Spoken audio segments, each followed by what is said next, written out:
కలిగేని చూసి వినగలిగేని విని ఒకరోజు భక్త్ సింగ్ గారు ఆ రోజుల్లో సూపర్ లగ్జరీ బస్సులు అప్పుడే ఆరంభమైనాయి. సూపర్ లగ్జరీ బస్సులు ఆరంభమైన రోజులవి. ఆ సూపర్ లగ్జరీ బస్సులో భక్త్ సింగ్ గారు కూర్చున్నాడు.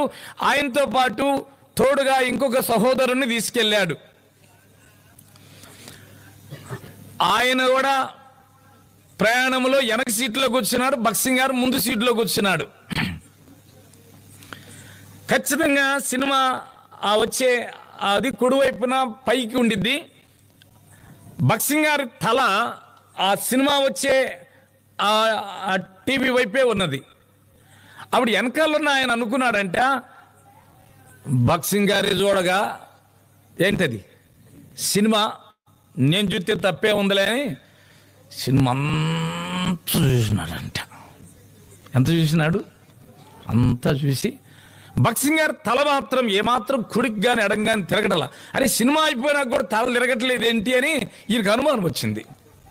వెనకాల చూసి నాకు అనుమానం వచ్చి పైకి లేచి నడుచుకుంటూ కొంచెం ముందుకు వెళ్ళాడు. రెండు వైపులా సీట్లు ఉంటే మధ్యలో నడవడానికి ఖాళీ ఉండేది.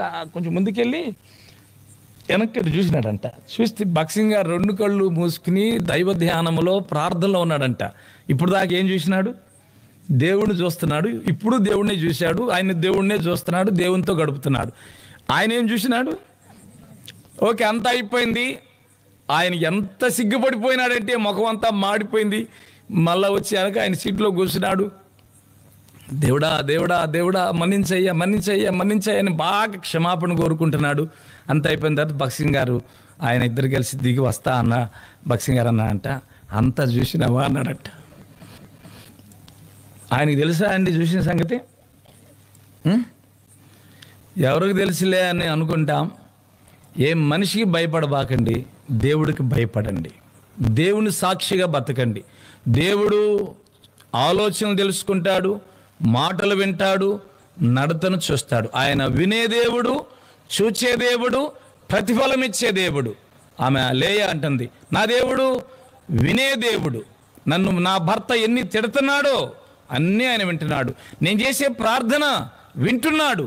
తర్వాత నా భర్త నన్ను కొడుతున్నాడు, చూస్తున్నాడు. నా భర్త కొడుతున్నప్పుడు నేను ఓర్చుకుంటున్నా, అది కూడా చూస్తున్నాడు. మళ్ళా అన్నది, నా భర్త నన్ను కొట్టినందుకు నేను ఓర్చుకున్నందుకు నాకు ప్రతిఫలము ఇవ్వబోతున్నాడు. చూచే దేవుడు, వినే దేవుడు. మూడవది ప్రతిఫలం